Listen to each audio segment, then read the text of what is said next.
जय श्री राम दोस्तों, आप देख रहे हैं YouTube चैनल ज्ञान स्टार प्लस।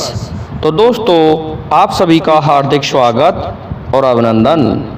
दोस्तों, आज हमने आपके लिए कमेंट चुना है श्रीमान नरेश लोथवाल जी का, और ये लिखते हैं, राम बरसे पर बूंद एक भी नहीं, सभा बैठी पर बोला कोई भी नहीं। और दोस्तों, अगली लाइन में इन्होंने लिखा है कि दूल्हा तो बहुत पर बारात नहीं। तो दोस्तों, इनके इस कमेंट का उत्तर हम खोजते हैं।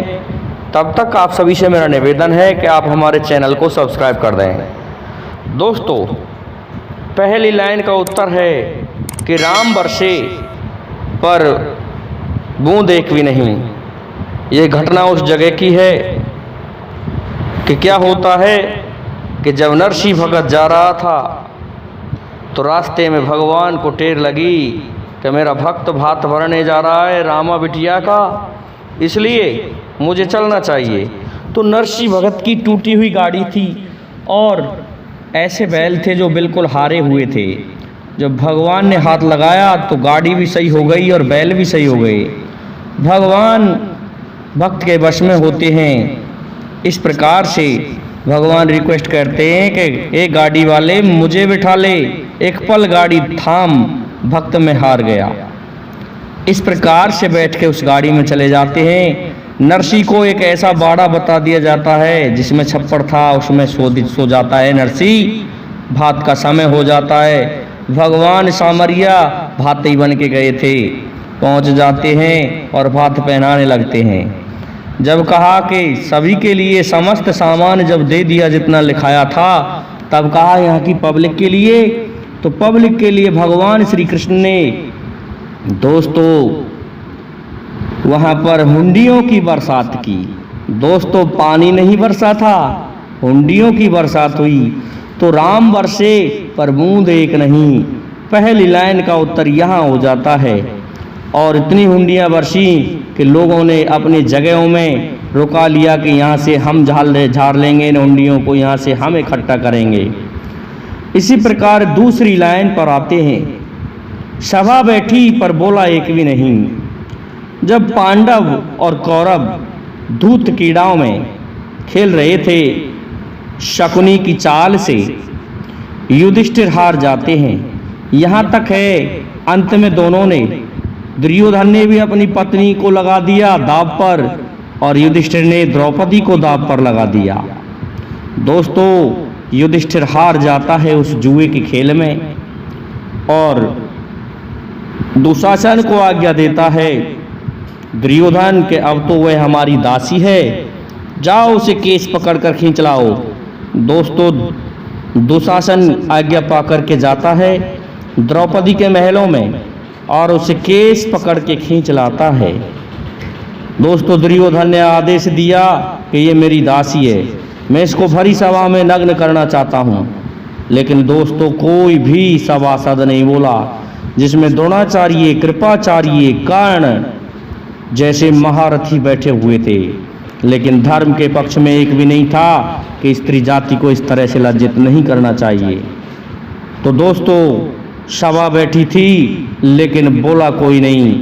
वे तो भगवान वंशी वारे की कृपा हुई कि उन्होंने चीर को बढ़ा दिया, और इतना चीर बढ़ाया दोस्तों कि वहाँ पर चीर का पहाड़ लग गया।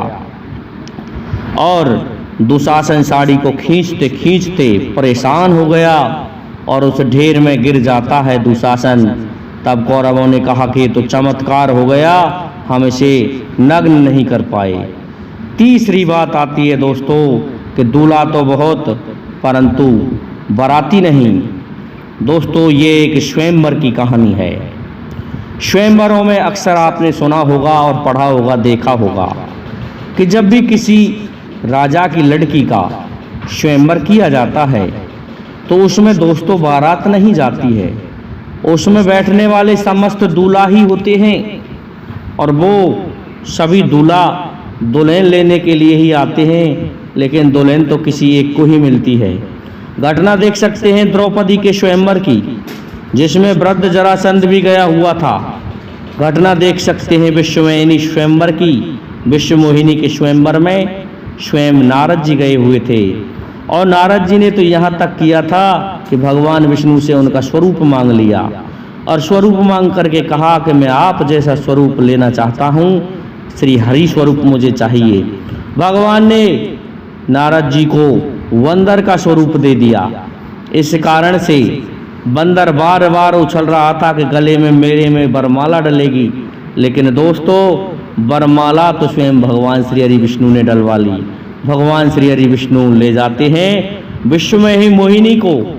इस प्रकार से दोस्तों दूल्हा तो बहुत थे लेकिन बारात नहीं। ये स्वयंवरों की कहानी है। तो दोस्तों लिखने वाले की तीनों लाइन बड़ी अच्छी हैं, क्योंकि पहली लाइन में बहुत अच्छा लिखा है इन्होंने कि राम वर्षे पर बूंद एक नहीं। भगवान राम ही तो वर्षे थे, भगवान ही तो वर्षे थे नरसी के लिए सरसागढ़ में, कि जहाँ पर उन्होंने हुंडियों की बरसात कर डाली। और यहाँ तक है उसकी सासू ने मांगा था सिलभाटा।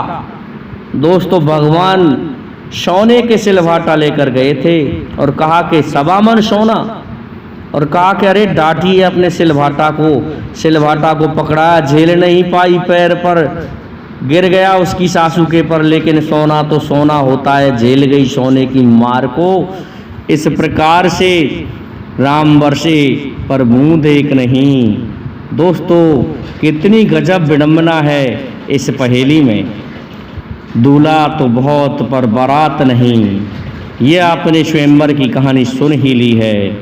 और दोस्तों अंतिम जो है वह कौरवों का अन्याय साफ साफ दिखाई देता है कि जहाँ ऐसे न्यायिक व्यक्ति थे, पितामह भीष्म ऐसे थे जिन्होंने परशुराम को भी हरा दिया था। कृपाचार्य द्रोणाचार्य के लिए इच्छा मृत्यु का वरदान था, परंतु द्रोणाचार्य भी नहीं बोल पाया था। केवल एक व्यक्ति तो बोला था, लेकिन वह उस सभा को छोड़ के चला गया था श्रीमान नरेश लोथवाल जी। वह था विकर्ण। विकर्ण दुर्योधन का भाई था, 100 कौरवों में से था, लेकिन विकर्ण इतना अन्यायी नहीं था। दयावान और सत्यवादी धर्मनीक योद्धा था विकर्ण, परंतु दुर्योधन के सामने विकर्ण की नहीं चल पाई। इस कारण से उसे सभा छोड़ के जानी पड़ी। तो दोस्तों कहा गया है कि सभा में तो बहुत लोग बैठे थे, लेकिन बोला कोई नहीं। द्रौपदी के साथ जब अन्याय किया जा रहा था तब कोई नहीं बोला। तो मैं समझता हूँ श्रीमान नरेश लोथवाल जी, मैंने बहुत शॉर्ट एंड शूट आपकी इस पहेली का उत्तर दिया है, आपको समझ में आया होगा। इसलिए अब आप सभी से मेरा निवेदन है कि आप हमारे इस वीडियो को लाइक, शेयर और सब्सक्राइब करें। साथ ही बेल आइकन को भी प्रेस कर दें, जिससे कि आने वाले वीडियो का नोटिफिकेशन आपको मिलता रहे। जय हिंद, जय भारत।